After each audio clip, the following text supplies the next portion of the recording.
Hey there, my degenerates. What a pleasure to have you here once again. You're smarter than 99% of the world's population, and I say that without irony. I hope you survive today's party and show up alive in the morning to make more money and advance a little further toward owning the world. As our DJ John Summit said, every great party leads to epic isolation with a total focus on progress. But come on. Prepare your coffee, your cigarette, or whatever you prefer, and take a seat in the front row, because today's topic ranges from China cutting interest rates on the sly, to Dubai taxing apartments owned by people who never even set foot there, to a billion-dollar SoftBank startup, a 23-year-old prodigy manager, Soho House going public with the help of a Hollywood star, Jerome Powell throwing gas on the market, and, of course, fighting with the president once again. Simply put, it's the world of money moving overhead while the masses don't even realize the board has already shifted. Let's take a look at the mess this week was. But first, it's time for our weekly mantra, because I care about you, and I want you to be a better person. Flow. In trading, flow is where the orders are, who buys, who sells, where liquidity accumulates. In psychology, flow is the state in which time disappears and work seems effortless. In both cases, the signal is the same, alignment of energy and direction. Traders fail when they fight the flow of the market, insisting they are right while liquidity moves against them. People burn out when they fight their own flow, trying to force paths that don't match their abilities. The art is learning to sense where your natural advantage exists, and then leaning into it so much that resistance disappears. Mihai Csikszentmihalyi described flow as the balance between challenge and skill. Too easy, you get bored. Too difficult, you get anxious.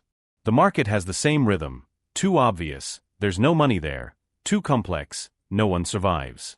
The sweet spot is when the difficulty matches your ability. When you find your flow, whether in work, art, or the markets, protect it.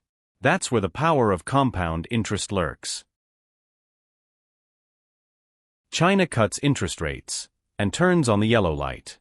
While the world naps, China's central bank decided to take a bold step. It lowered interest rates.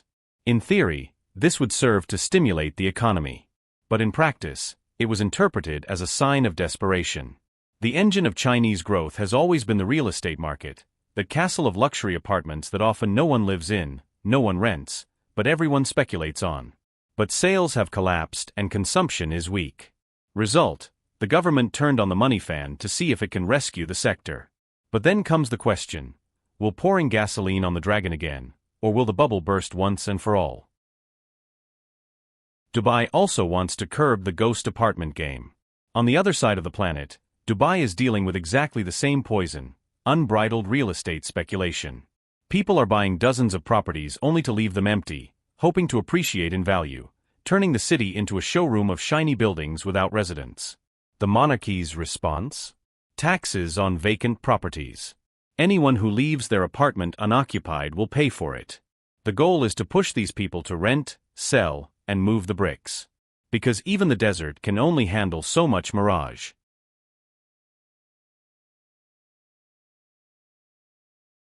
Powell opens the door to interest rate cuts, and Trump presses on. In the United States, Jerome Powell decided to give the market what it wanted. He signaled that he could cut interest rates as early as September. He spoke tactfully without committing, but it was enough for the Dow Jones to explode more than 800 points and for traders to shout it's party time. But this dance has a pesky DJ in the background, Donald Trump. He's been pressuring Powell for months, demanding cuts and even threatening to replace Fed officials.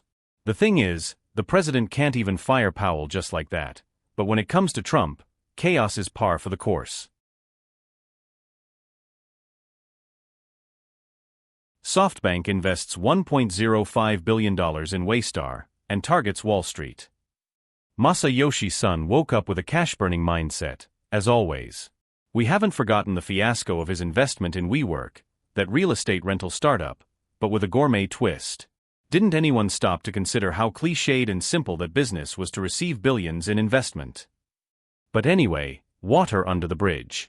The same SoftBank, led by Masayoshi Son, returned to the playing field and led a $1.05 billion investment in Waystar, which isn't Logan Roy's from Succession.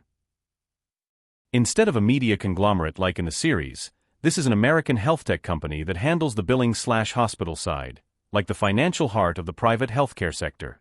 This happens just as the company prepares for its IPO. In other words, they want to launch the startup, all dressed up and overpriced, sell the shares to foreign investors, and recoup some of the blows the Vision Fund took in previous fiascos, like WeWork. The game is back on. Soho House is back private. The club of the rich and famous Soho House has decided to say goodbye to the NYSE. The chain will be acquired by MCR Hotels in a $2.7 billion deal, paying $9 per share, a handsome premium for those still holding the shares. The reason? Since its IPO in 2021, the shares have plummeted, the hype has cooled, and the partners have preferred to reorganize the business away from investor pressure. With the deal, Apollo, funding over $700 million, and even actor Ashton Kutcher, who will sit on the board, are in the mix. In short, Soho House realized that glamour and Wall Street don't mix so well, although the Gordon Gekko 1980s aesthetic would lead us to believe so. Now the bet is to return to being exclusive, as it was in the beginning, only for the suited elite, this time without having to answer to shareholders for how many overpriced drinks were sold to members.